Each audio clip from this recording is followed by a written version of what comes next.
সারা শরীর থেকে একটা আভা, একটা সূর্যের ন্যায় কিরণ যেন চারিদিকে বের হচ্ছে। সবাই অবাক বিস্ময়ে তাকিয়ে আছে, অপূর্ব একটা আকর্ষণ। এদিকে কোর্টের কাজও চলছে, লোক পাঠানো হলো, চাবিটা দিয়ে দিলেন। লক্ষ্মীচাঁদ অবাক বিস্ময়ে ভাবছেন, আলমিরা খোলা হলো। দ্বিতীয় থাকে 2 নম্বর খাতাটা হলুদ কাপড়ে বাঁধানো, নিয়ে আসা হলো। কাগজে লেখা আছে টাকা যে ফেরত দিয়েছে, স্বাক্ষরও পাওয়া গেল। জজ সাহেব অবাক হলেন। রায় গোপাল শর্মার পক্ষে এলো। লক্ষ্মীচাঁদের বিরুদ্ধে আইন অনুযায়ী ব্যবস্থা নেওয়া হলো। সেদিন বিচারক সেদিনের মতো এজলাস স্থগিত করলেন এবং রায় দিলেন। যখনই কোর্ট বন্ধ হয়ে যাবে, সবারই দৃষ্টি ওই কাঠগড়ায় দাঁড়ানো ওই শ্যামল বর্ণের ছেলেটার দিকে। তিনি ওই জায়গা থেকে বের হয়ে 1 পা 2 পা করে এগিয়ে গেলেন। সবাই এগিয়ে আসছে, সামনে গিয়ে ছেলেটাকে আর পাওয়া গেল না, কোথায় যেন অদৃশ্য হয়ে গেলেন। জজ সাহেব সম্পূর্ণ বিষয়টা তিনি কাকতালীয় ভাবলেন। অবাক বিস্ময়ে জজ সাহেব বাড়িতে গিয়ে ভাবছেন, এমনও কি হতে পারে? আমার কাছে কেমন জানি সন্দেহ লাগছে। গোপাল শর্মা কাঁদতে কাঁদতে বাড়িতে গেল, স্ত্রী সহ লুটিয়ে পড়লো ভগবানের চরণে। প্রভু, তুমি এত কৃপাময়, তুমি এলে কিন্তু ছদ্মবেশ ধারণ করে। একটিবারও একটু কথা পর্যন্ত তোমার সঙ্গে বলা হলো না, তোমার আসল রূপ দর্শনের সুযোগ হলো না, একটা প্রণাম দেওয়ারও সুযোগ দিলে না, কোথায় যেন হারিয়ে গেলে। কাঁদছেন। পরদিন সকালবেলা জজ সাহেব ওই গোপাল শর্মার বাড়ির সামনে হাজির হয়ে ডাকছেন, গোপাল শর্মা বাড়ি আছো? ঘর থেকে বের হলেন গোপাল শর্মা। আরে জজ সাহেব, আপনি? আপনার মতো নামি দামি লোক এই গরিব ব্রাহ্মণের গৃহে। গোপাল, একটা ভাবনা থেকে আমি তোমার কাছে এলাম। আমি সারা রাত ঘুমাতে পারিনি। সত্যি করে বলো তো বাবা, সেদিন কাঠগড়ায় যে দাঁড়িয়েছিল এই শ্যামল বর্ণের ছেলেটা কে? এই সাক্ষী তুমি কোথায় পেলে? তুমি না? সত্যি করে বলো বাবা, সত্যি করে বলো, ও কে? তুমি মিথ্যে বলো না আমার কাছে। কেন জানি সবকিছু কাকতালীয় মনে হচ্ছে। আমি সারা রাত ঘুমাতে পারিনি বাবা। আমার কেন জানি মনে হচ্ছে একটা কাকতালীয় ব্যাপার। সত্যি করে বলো। গোপাল শর্মা হাউমাউ করে কেঁদে উঠলেন। জজ সাহেব, বাবুজি, আমি এই কথা আপনাকে কি করে বুঝাবো? ওই কাঠগড়ায় শ্যামল বরণ ছেলেটা আর কেউ নয়, তিনি আমার আরাধ্য ভগবান বৃন্দাবনেশ্বর বাকে বিহারী লালজি। তিনি আমার বিহারী লাল, তিনি বাকে বিহারী। বলো কি গোপাল? ভগবান বাকে বিহারী লাল, বৃন্দাবনের বাকে বিহারী লাল। বলো কি, বলো কি গোপাল? সারাটা জীবন ওই জজ কোর্টের চেয়ারে বসে আমি কেবল মামলার রায় দিলাম, কোনটা আসল কোনটা নকল বিচার করলাম। সারা রাত আমি ঘুমাতে পারিনি গোপাল। একটা অপূর্ব স্বপ্ন আমি দর্শন করেছি। আমি এজন্যই তোমার কাছে এসেছি। কে জানি আমায় দেখে বলছে, ওরে, সারা জীবন অপরের রায় দিয়ে গেলে নিজের জীবনের রায় কি হবে একবারও ভেবেছিস? যেদিন তুই গিয়ে কাঠগড়ায় দাঁড়াবে, তোকে যেদিন জেরা করা হবে, এই জীবনে তুই কি করলে সেদিন তুই কি জবাব দেবে? স্বপ্নে কে জানি আমায় এই কথাটা বলেছে বাবা।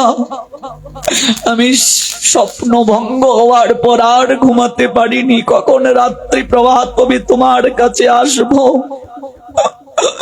আমাকে কে জানি বলছে, সারা জীবন অপরের রায় দিয়ে গেলে কতজনকে বিচারের কাঠ গড়ায় দাঁড় করালে, তুই যেদিন বিচারের কাঠ গড়ায় গিয়ে দাঁড়াবে, সেদিন তুই কি জবাব দেবে? জীবনের কর্মফলের জবাব কি দেবে?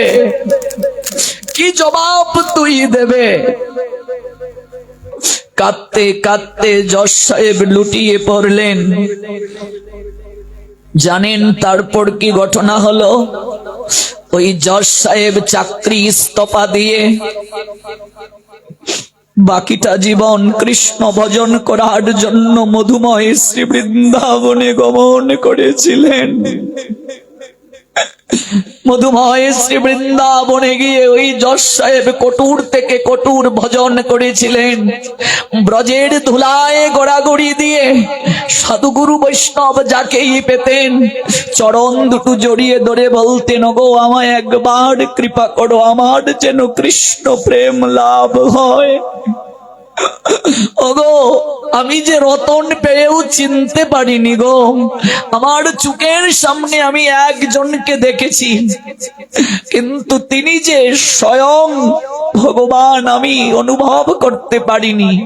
বাকিটা জীবন মধুময় শ্রী বৃন্দাবনে ধুলায় গড়াগড়ি দিলেন, আর বাড়ি ফিরলেন না। ভজন সাধন করে ওই মধুময় শ্রী বৃন্দাবনে জজ সাহেব বাকি বিহারী লালের সেবা করতে করতে জীবনকে অবসান করিয়েছিলেন।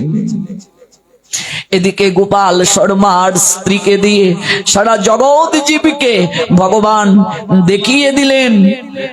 ভগবানের অহৈতুকী কৃপা। সেদিন থেকে বাকি বিহারীর এক অনন্য ভক্ত গোপাল শর্মার ধীরে ধীরে জগতে এই অপূর্ব ভক্তির কথা ছড়িয়ে গিয়েছিল।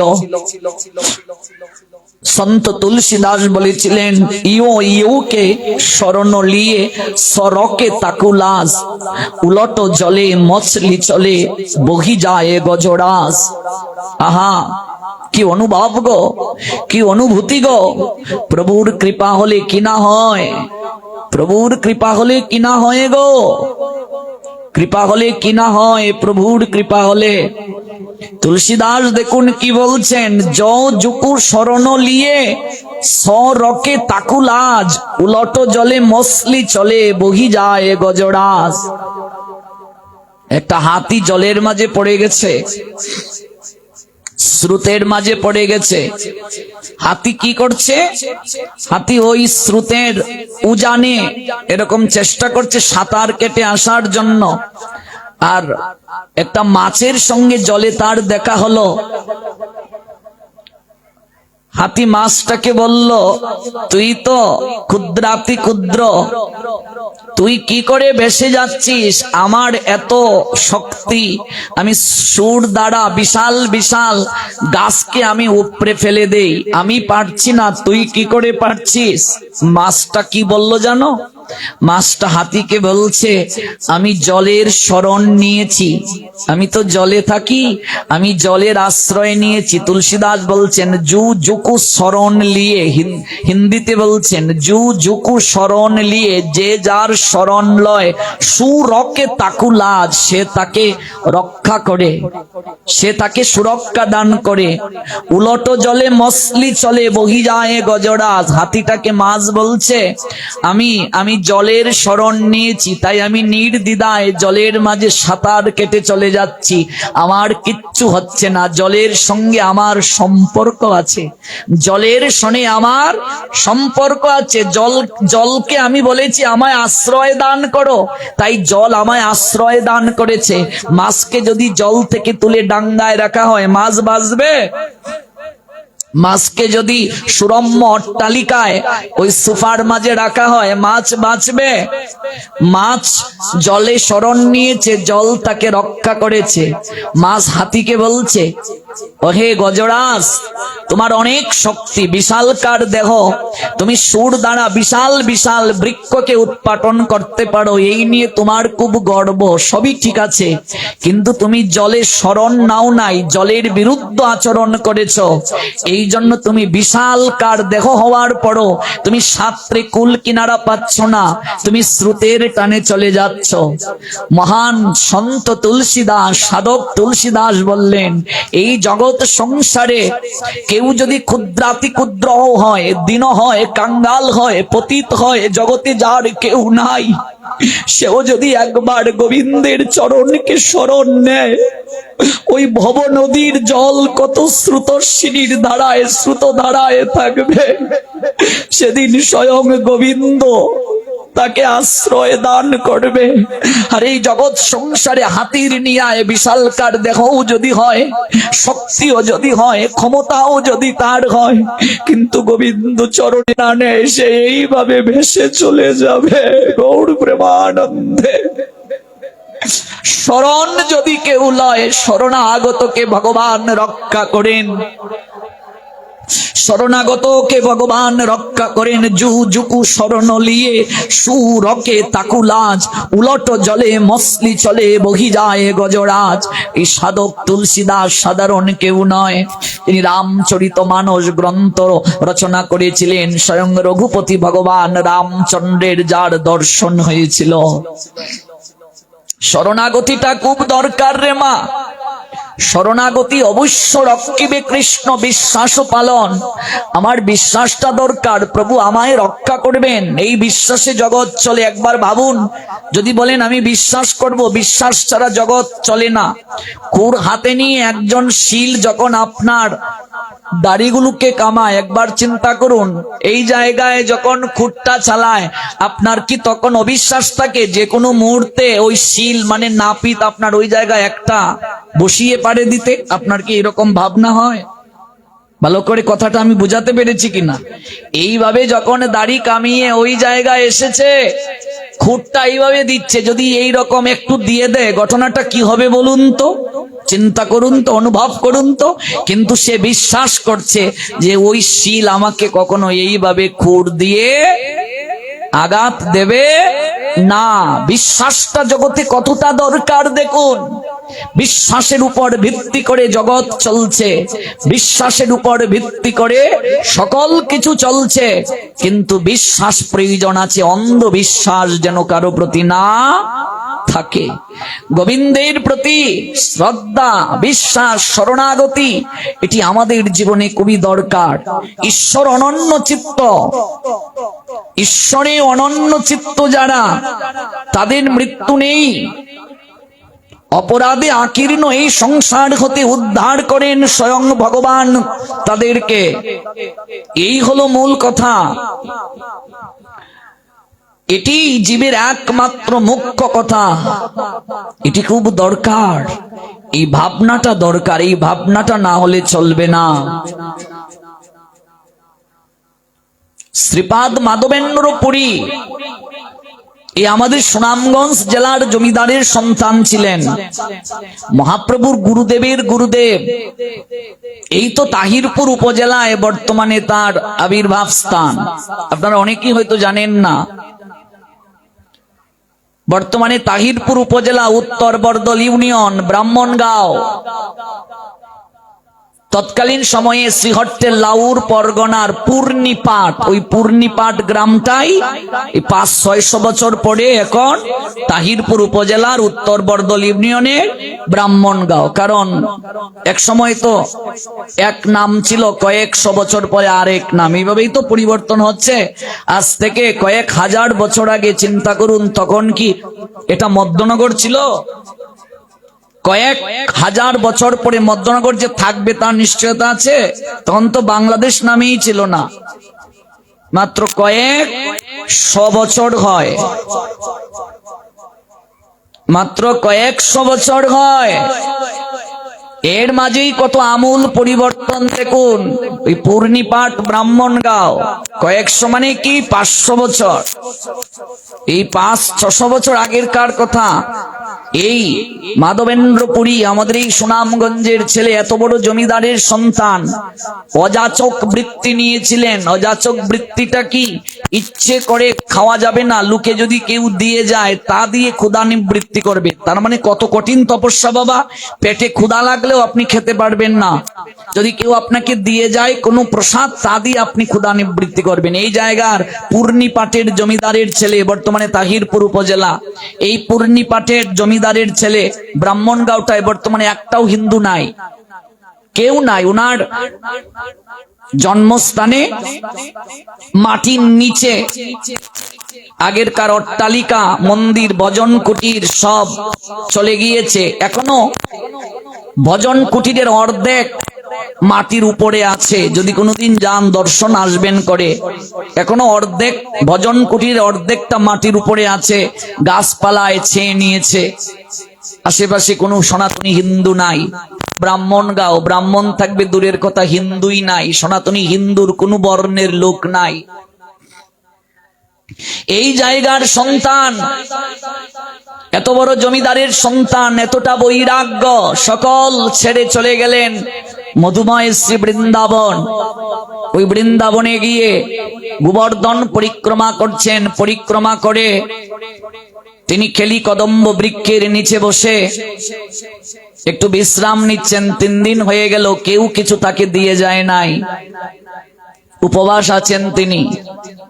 প্রচন্ড ভেতরে ক্ষুধা, পেটের ভেতরে, কিন্তু আহার করতে পারবেন না, তপস্যা, কেউ কিছু দিয়েও যায় নাই। একটু বিশ্রাম নিলেন, তন্দ্রা হয়ে গেল। ভগবান স্থির থাকতে পারলেন না, একটা কিশোরের রূপ ধারণ করে ওই মাটির পাত্রের মাঝে দুধ নিয়ে এসে ডাকছেন, পুরিপাদ, আরে ও পুরিপাদ, এই আমাদের ঘরের ছেলে। চিন্তা করা যায়? অনুভব করুন তো একবার, চোখটা বুঝে। এই তো বেশি নয়, 500, 550, 600 বছর আগের কথা। পুরিপাদ, আরে ও পুরিপাদ, ঘুমিয়ে গেলে? এই নাও, তোমার জন্য গরম দুগ্ধ নিয়ে এসেছি। ভগবান স্বয়ং মাটির পাত্রে ভরে নিয়ে এসেছেন। অবাক বিস্ময়ে তার চোখটা খুলল। এই বৃন্দাবনে তো আমার নাম জানার কথা নয়, কেউ তো আমার নাম জানে না। ভগবান মনে মনে বলছেন, তুমি আশ্চর্য হয়ে ভাবছো তোমার নাম আমি কি করে জানলাম? মনে মনে বলছেন ভগবান মৃদু হেসে, এই জগৎ সংসারে আমাকে লুকানোর কিছু কি আছে নাকি? জগতে কেউ আমাকে কিছু লুকাতে চায় এমন লোক যদি থেকে থাকে, মূর্খ সে। আমাকে লুকানোর কিছু আছে?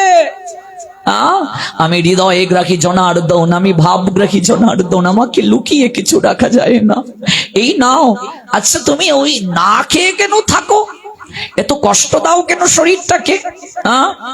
3 দিন না খেয়ে আছো, এটা বৃন্দাবন, এখানে না খেয়ে কেউ থাকে না। তোমার জন্য আমি দুধ নিয়ে এসেছি, জানো? তোমার জন্য আমার কষ্ট হয় বড়। জানলে কি করে আমি 3 দিন না খেয়ে আছি? মাধবেন্দ্র পুরী জিজ্ঞাসা করলেন। এই তো আমি পাশেই গরু চড়াই, ওই কুণ্ডের জলে কলসি দিয়ে স্নাত হতে এসেছিল অনেক ব্রজ বালারা। ওরা গিয়ে আমার কাছে বলল, তোমাকে ক্লান্ত দেখাচ্ছে, মায়ায় কথাগুলো ঘুরাচ্ছেন। এই নাও, পাত্রটা তোমার কাছে রেখে দিও বাপু, আমি সন্ধ্যায় এসে নিয়ে নেব। দুধটুকু পেয়ে নাও, শরীরে বল পাবে। যখনই তিনি বাটিটা স্পর্শ করলেন, সঙ্গে সঙ্গে সারা শরীরে একটা ঝাঁকুনি দেখা দিল, বিকার লাভ হলো, মহা আনন্দ লাভ হলো। মনে হচ্ছে কে জানি তাকে একটা পরম আনন্দ দান করেছে। ক্ষুধা তৃষ্ণা অর্ধেক চলে গিয়েছে। আহা, জীবনে কতজনের স্পর্শ পেলাম, এমন তো আমার হলো না। কে? ওই বাটিটা স্পর্শ করার সঙ্গে সঙ্গে এমন ছেলেটা চলে যাচ্ছে, পিছন থেকে বলছেন, একবার ফিরে তাকাও, তুমি কে গো? তোমাকে দেখে আমার কত জনমের আপন মনে হচ্ছে। মনে হচ্ছে এমন কাউকে দর্শনের জন্য আমি জমিদারি ছেড়ে পূর্ববঙ্গ থেকে পায়ে হেঁটে এই মধুময় শ্রী বৃন্দাবনে এসেছি।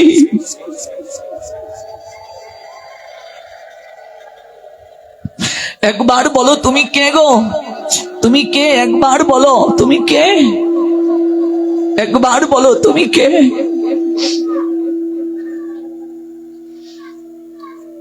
ছেলেটা যেতে যেতে বলছে, আমি সন্ধ্যায় এসে বাটি নিয়ে যাব, ধৌত করে রেখে দিও। দুধটুকু গ্রহণ করলেন, ক্ষুধা তৃষ্ণা কোথায় যেন হারিয়ে গেল। সারাটা দিন অপেক্ষা করলেন, সারাটা রাত অপেক্ষা করলেন, ছেলেটা আর ফিরে এলো না। ওই গাছের নিচেই বাটিটা পাশে রেখে ঘুমিয়ে পড়লেন। মধ্যরাত্রিতে স্বপ্নে স্বয়ং ভগবান ত্রিভঙ্গ ভঙ্গিমিধারী শ্রী গোবিন্দ তাকে দর্শন দিয়ে বললেন, মাধবেন্দ্র, আমায় চিনতে পারলি না? আমি স্বয়ং বৃন্দাবনেশ্বর গোবিন্দ, আমি গোপাল, নন্দের নন্দন কানাই আমি। ওরে তুই আমায় এত ভালোবাসিস, সব ছেড়ে, জমিদারি ছেড়ে মধুময়ের শ্রী বৃন্দাবনে এলে। ওই পাশেই পর্বতের মাঝখানে আমি বিগ্রহ রূপে আছি। আমি কতকাল ধরে কত রুদ্রে পুড়ে বৃষ্টিতে ভিজে অপেক্ষা করছি, বহুকাল ধরে আমি করিয়াছি অন্বেষণ, আমি অন্বেষণ করছি, আমি অপেক্ষা করছি কবে মাধব আসবে। চিন্তা করুন আমাদের এই জায়গা থেকে কবে মাধব আসবে, উদ্ধার করবে, রাজ সিংহাসনে নিয়ে বসাবে, আমায় শৃঙ্গার করবে, আমায় স্নান করাবে, আমার গলে মালা পরিয়ে দেবে, আমার সেবা করবে। আমায় চিনতে পারলেন? আমি গোবর্ধনধারী গোপাল রে।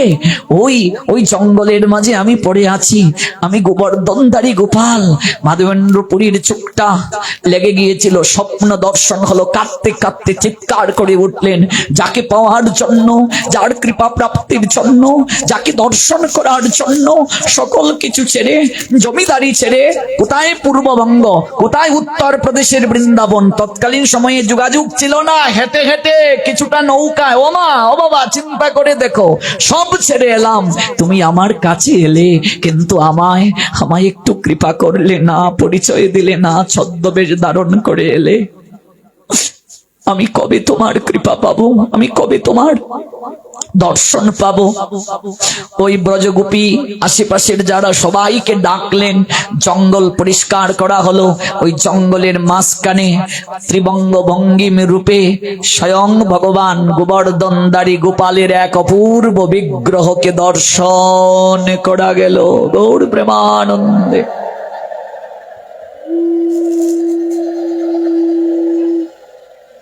স্বয়ং গোবিন্দের প্রপুত্র বজ্র স্থাপন করেছিলেন এবং মাটির নিচে রেখে তিনি চলে গিয়েছিলেন। এই জায়গা থেকে ভগবান আবির্ভূত হলেন। অবাক হবেন, এই আমাদের ঘরের ছেলে, এই বর্তমানের সুনামগঞ্জ জেলার ছেলে, যার জন্য স্বয়ং উড়িষ্যা রাজ্য রেমুনায় গোপীনাথ ক্ষীর চুরি করেছিলেন, এই জায়গার ছেলের জন্য। এগুলো কালকে শ্রবণ করাবো। একটু জানুন, নিজের ইতিহাসগুলো জানুন, আমরা কোথায় জন্ম নিয়েছি। এই যে অদ্বৈত প্রভু এই জায়গায় স্নানে যায়, কজন জানি এই তত্ত্ব? এই মাধবেন্দ্র পুরী হলেন অদ্বৈত প্রভুর গুরুদেব, যার কথা আপনাদেরকে এখন বললাম। এই মাধবেন্দ্র পুরী কৃষ্ণ প্রেম ভক্তির প্রথম মূল, প্রথম অঙ্কুরোদ্গম এই মাধবেন্দ্র পুরী। এই মাধবেন্দ্র পুরী হলেন ঈশ্বর পুরীপাদের গুরু। ঈশ্বর পুরী হলেন কলিযুগের ভগবান শ্রীকৃষ্ণ চৈতন্য মহাপ্রভুর গুরু। মহাপ্রভুর গুরু ঈশ্বর পুরী, আর ঈশ্বর পুরীর গুরু হলেন মাধবেন্দ্র পুরী, মানে মহাপ্রভুর গুরুদেবের গুরুদেব এই মাধবেন্দ্র পুরী, যার আবির্ভাব স্থান আমাদের সুনামগঞ্জ জেলায়। দুর্ভাগ্য আজকে সেই সকল ধাম, সেই সকল তীর্থ বিলুপ্ত হয়ে যাচ্ছে, বিলুপ্ত হয়ে যাচ্ছে। গ্রন্থে আছে এগুলো, চৈতন্য চরিতামৃত পড়বেন, মাধবেন্দ্র পুরীপাদের লীলা জানতে পারবেন। আমরা আগামীকাল থেকে এইগুলো আপনাদেরকে জানাবো, শ্রবণ করাবো। অনেকগুলো প্রশ্ন এসেছে, যেখানে শেষ করছি আজ, আগামীকাল ওই জায়গা থেকে আবার শুনবো কেমন করে